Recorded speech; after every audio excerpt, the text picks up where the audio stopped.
Mesdames et messieurs, bienvenue dans votre nouveau numéro de City Mag, votre émission préférée qui vous fait découvrir sous un angle nouveau notre beau pays, la Côte d'Ivoire. Nous irons pour cette nouvelle aventure en pays Agni, dont les populations vivent principalement à l'est. La région que nous allons visiter est dirigée par un honorable digne fils du pays, Monsieur Wadja Essé. Allons à sa rencontre afin de connaître sa contrée et sa culture. En route pour l'indénié Djoabla.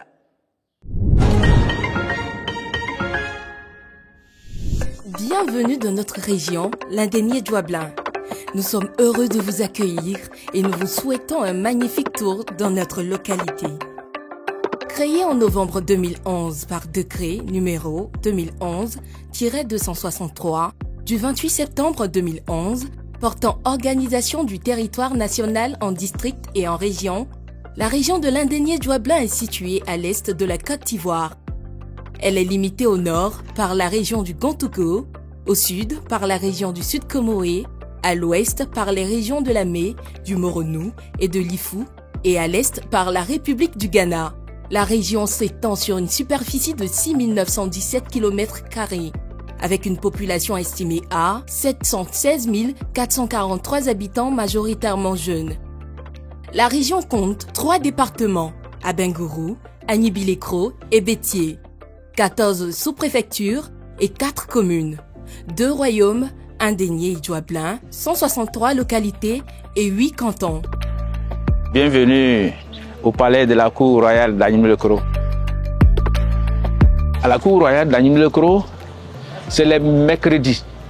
Chaque mercredi, nous avons des audiences. N'importe quelle sorte d'audience, sauf les meurtres. Le roi n'a pas habilité à juger un meurtrier. Mais à part ce côté meurtre, tout ce qui a fait le roi et ses chefs de village peuvent régler à la cour royale. La cour royale, en pays Agni, c'est un lieu de refuge. Malgré vos erreurs que vous avez commises au dehors là-bas, si la personne que vous poursuivez rentre à la cour royale, vous êtes tenu de vous arrêter. C'est les reines-mères, c'est les mamans, c'est les sachantes, les mamans, qui désignent le roi ou le chef, même le chef de cour. C'est nos grandes-mères qui connaissent. Au niveau du royaume du Djoabla, nous sommes du côté matriarcat. C'est pour ça que c'est les mamans là qui décident. C'est elles qui connaissent qui vient premier, qui vient deuxième, qui vient troisième. Au niveau des mamans, l'aîné a un fils, donc c'est l'aîné, c'est son fils qu'on prend. Après le premier départ, il y a si le roi est décédé ou le chef est décédé, on intronise un autre roi ou un autre chef, mais en concertation avec nos mamans.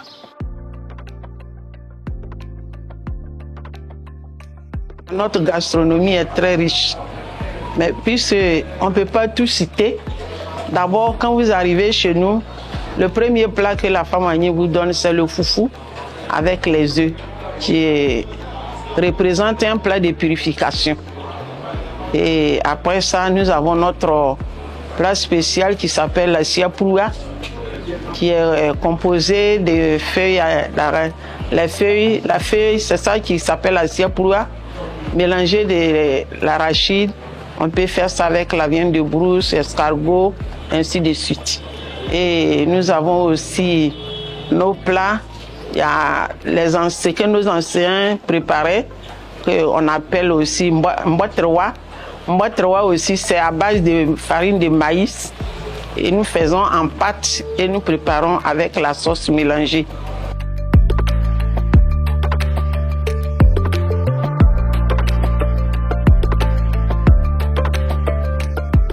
L'indénié Djoabla est cosmopolite, constitué d'Agni, subdivisé en 2 sous-groupes ethno-sociologiques que sont les Indéniés et les Djoabla. À ceux-ci s'ajoutent les alloptones venus des différentes régions de la Côte d'Ivoire et les allogènes appartenant au pays de la sous-région. Abengourou, chef-lieu de région, est situé à 210 km d'Abidjan, capitale économique, et à la même distance de Yamoussoukro, capitale politique.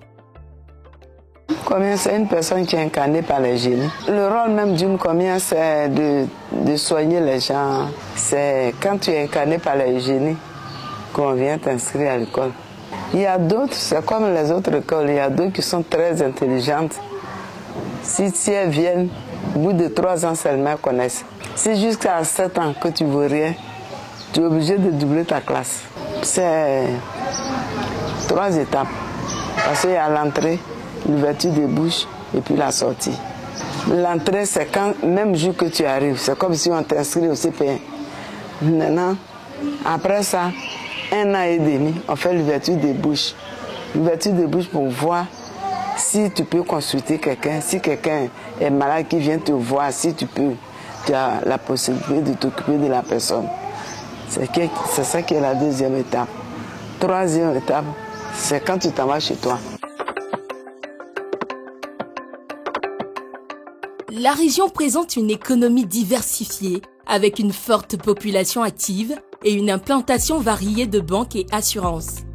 L'agriculture y est particulièrement développée avec les cultures de rente telles que le cacao, le café, l'EVA et des cultures vivrières, maïs, riz, bananes, ignames. Les secteurs de l'élevage, du commerce et du transport sont également bien représentés avec une industrie locale comprenant les unités d'agro-industrie et de l'industrie du bois. Le commerce de production vivrier et manufacturier est crucial, principalement animé par les femmes en coopérative.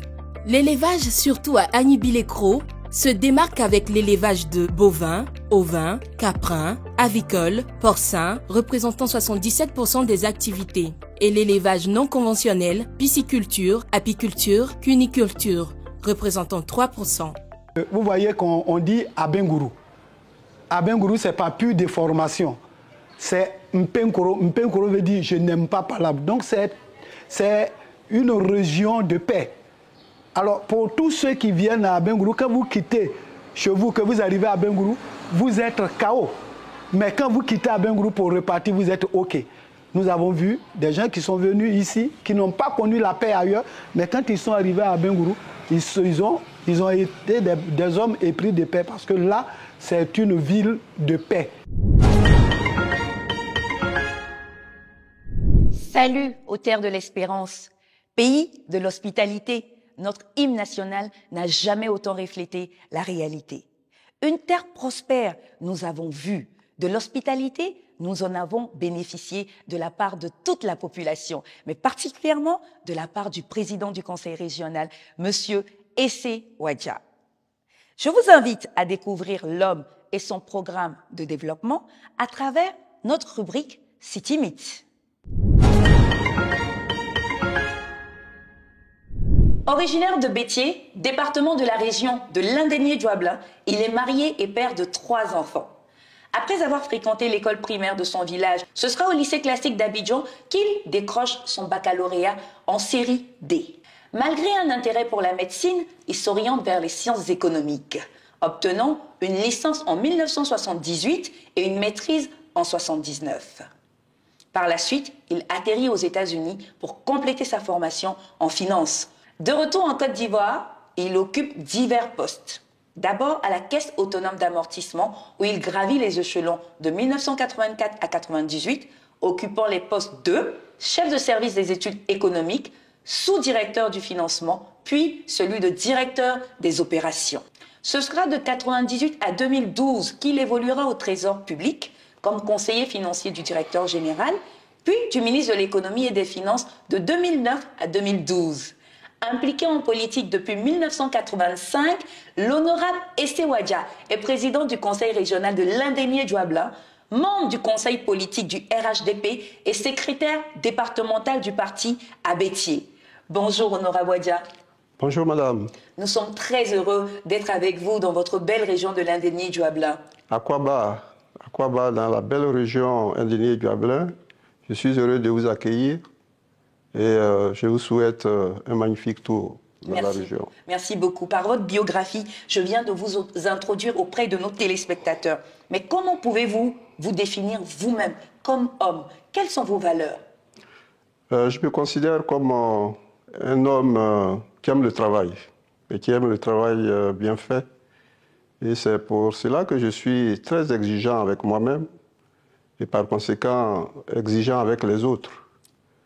Mes valeurs, c'est la sérénité, le calme, le respect des autres, la confiance en moi-même et puis la foi en Dieu. Une qualité que vous aurez, mais aussi un défaut, parce qu'on n'a pas que des qualités. Oui, on juge que je suis introverti et que je parle peu, mais il faut découvrir l'homme, il faut l'approcher. Pourriez-vous nous parler un petit peu de vos passions? Qu'est-ce que vous faites lorsque vous avez du temps libre? Vous savez, je suis né au village et donc je suis habitué à la campagne, j'adore la campagne. Qu'est-ce que vous faites quand vous êtes à la campagne? Est-ce que vous allez au champ? Je vais au champ, j'ai des plantations de VA et donc de temps en temps, quand j'ai le temps libre, je fais des balades, des promenades en campagne. Vous avez repris le flambeau de la présidence du Conseil régional lorsque le président élu en 2018, M. Pascal Abinan-Kwaku, a été élu ministre-gouverneur. Vous étiez à l'époque son premier vice-président. Comment entrez-vous en politique? Il faut noter que je suis rentré en politique bien avant, en 1985, quand je suis rentré après ma formation à l'étranger. J'ai été élu deuxième adjoint au maire de la commune de Bétier, ensuite premier adjoint au maire, et cela pendant 10 ans, avant d'être élu maire de 1996 à 2013. Ça fait 17 ans, j'ai été maire pendant 17 ans. J'ai été également élu député de la circonscription de Bétier en 2011, de 2011 en 2016. Ensuite, premier vice-président du Conseil de 2018 à 2021. Et c'est en 2021 que j'ai accédé au poste de président du Conseil à la suite de la nomination du ministre Abinan-Kwaku Pascal en qualité de ministre-gouverneur.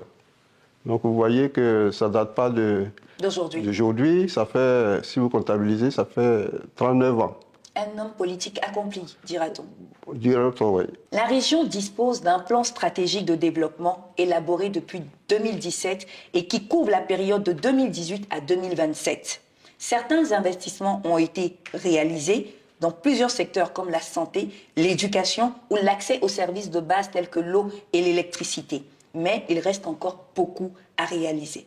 Pourriez-vous nous faire un bilan de votre gestion? Oui, je pourrais dire que ce bilan, moi je le juge positif, puisque, comme vous le dites, nous avons réalisé plusieurs investissements dans 5 secteurs clés.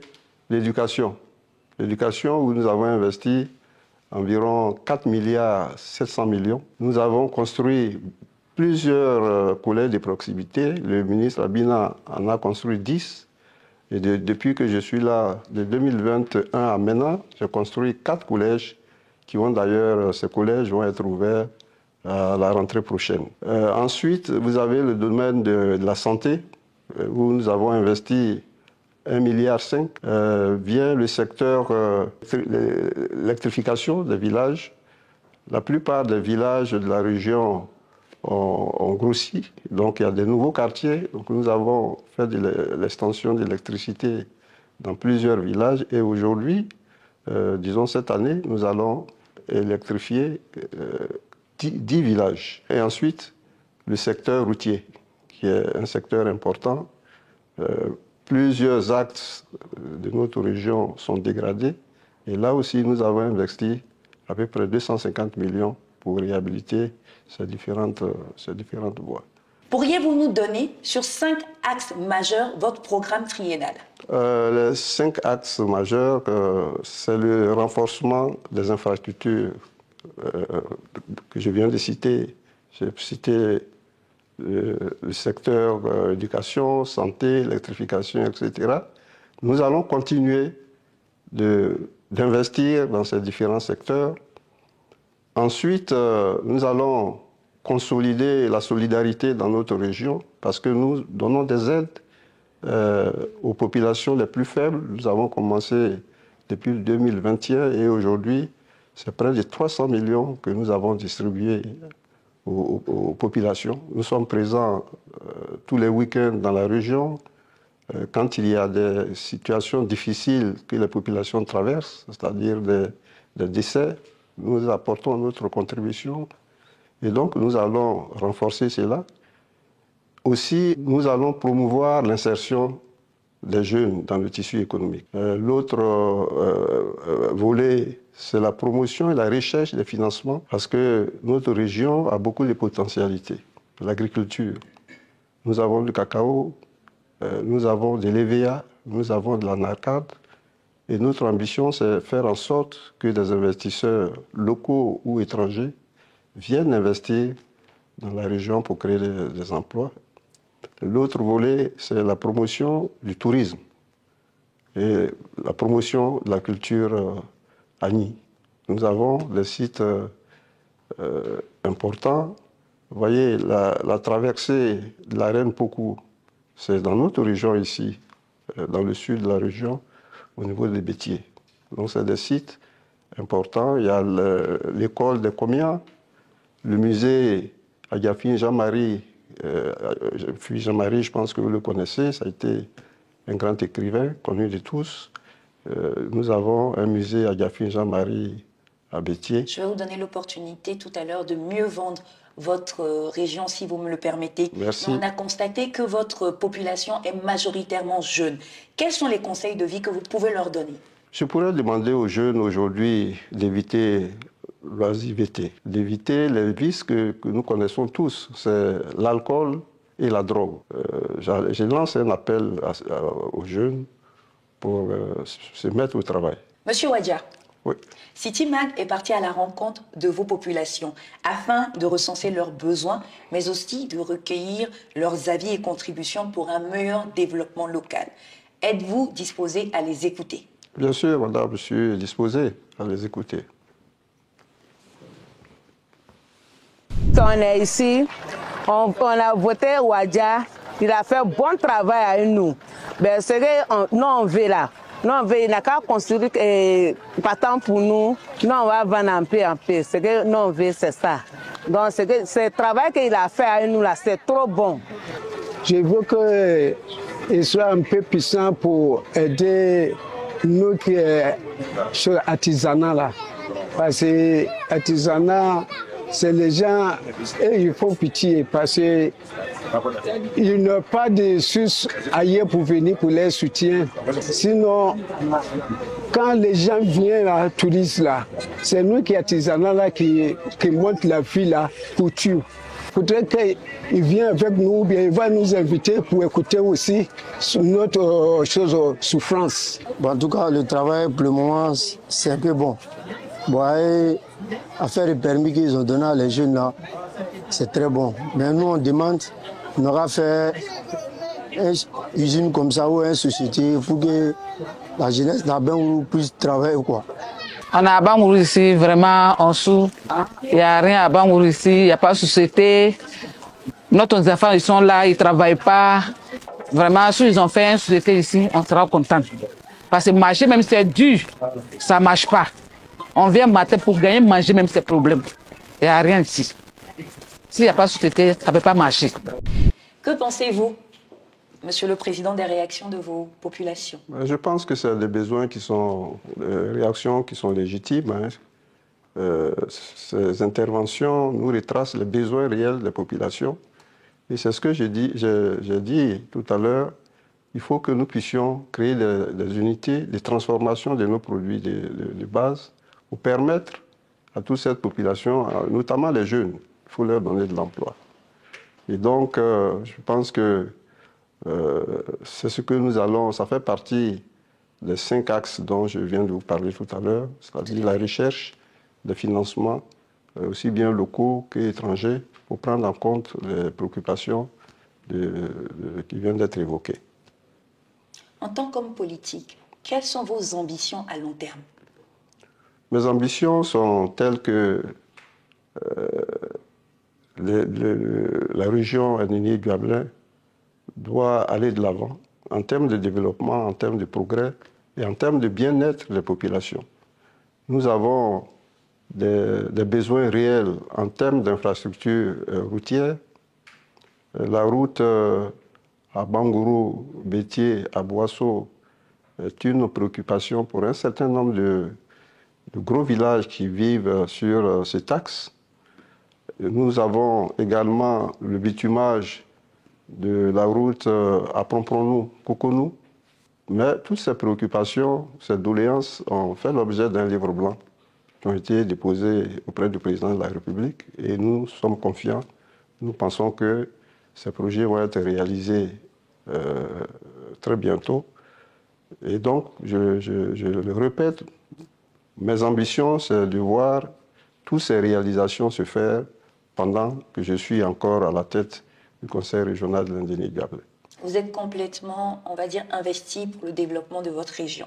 Bien sûr, comme vous avez vu mon parcours, depuis le début, depuis 1985 jusqu'à aujourd'hui, j'ai fait du développement. Monsieur Essewadja, nous vous donnons l'opportunité en 45 secondes de donner envie à n'importe quel Ivoirien ou Africain de venir vivre ou visiter la région de l'Indénié-Douablin et pourquoi pas créer des opportunités de business dans votre région. Top, c'est parti. Merci beaucoup. La région Indénié-Douablin est l'une des plus belles régions de notre pays. Une région riche qui regorge de beaucoup de potentialités économiques. Nous avons le cacao, nous avons le café, nous avons l'EVA, nous avons l'anacarde. Et donc, comme je l'ai dit plus haut, nous invitons les investisseurs locaux et étrangers à y venir, à investir pour créer des emplois. Mais aussi, nous invitons tous les Ivoiriens qui veulent bien s'installer dans notre région. Nous sommes juste à 2 heures d'Abidjan. Vous avez une région qui est verdoyante, le climat est doux et une région de la paix. Vous voyez, Mpenkro, c'est le vrai nom de la ville d'Abangourou. Mpenkro qui veut dire la cité de la paix. Comme je l'ai également indiqué, nous avons des sites formidables à découvrir. Le passage de la Reine Pokou sur la Komoué, c'est du côté de Bétier. Nous avons le musée à Diafi Jean-Marie, toujours à Bétier. Nous avons le musée de Bengé à Zaranou. Nous avons l'école des Comiens à Nuansué et à Tangala. Nous avons les 2 cours royales, la cour royale de l'Indénié et la cour royale du Gablin. Je vois que 45 secondes ne suffiront pas à Monsieur le Président pour nous avons beaucoup de choses à dire. Nous avons beaucoup de choses à dire pour vendre notre région. Tout à fait. En tout cas, je pense que j'ai dit le maximum. Je vous remercie. Je vous en prie. Notre interview touche à sa fin, Président. Est-ce que vous avez un mot pour vos populations? Le mot que je voudrais adresser aux populations, c'est que elles ont porté leur choix sur nous. Nous sommes au travail. On leur demande la patience. Et puis que tout cela se passe, comme je l'ai dit, dans la paix et dans la cohésion sociale. Je pense qu'ils vous accorderont leur patience et leur bienveillance jusqu'en 2028 pour faire votre bilan. Merci beaucoup. En tout cas, nous sommes au travail. Nous sommes venus, nous avons vu et nous repartons convaincus que la région de l'Indénié-Douablin est sur la route d'un réel développement local. La région dispose de plusieurs atouts touristiques. La région de l'Indénié-Douablin a une culture d'une grande valeur, lui offrant de nombreux atouts touristiques. On peut voir entre autres le musée Louis-Gustave Bingé de Zaranou, fondé en 1901, devenu musée national en 1980. Il expose plus de 250 objets historiques, dont 214 exposés et 36 en réserve. Les palais des rois de l'Indénié et du Douablin, 2 royaumes qui témoignent de l'autorité royale locale. Ils sont gérés de manière autonome, avec une forte implication des rois. La légendaire traversée du fleuve Comoé par la reine Pokou à Bétier, le fief aux hippopotames d'Aniasoué enrichissent encore cette destination. Ces sites offrent une immersion unique dans le patrimoine culturel et naturel de l'Indénié Diois-Blanc.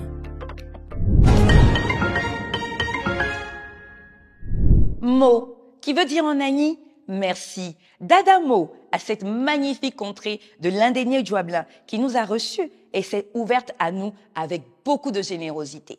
Comme toujours, vous avez la possibilité de revoir ce numéro sur votre chaîne préférée, la RTI 1, tous les mardis en 15 avec une rediffusion les jeudis suivants. Vous avez aussi nos réseaux sociaux qui sont disponibles à foison et à volonté, quand vous le voulez, où vous le voulez.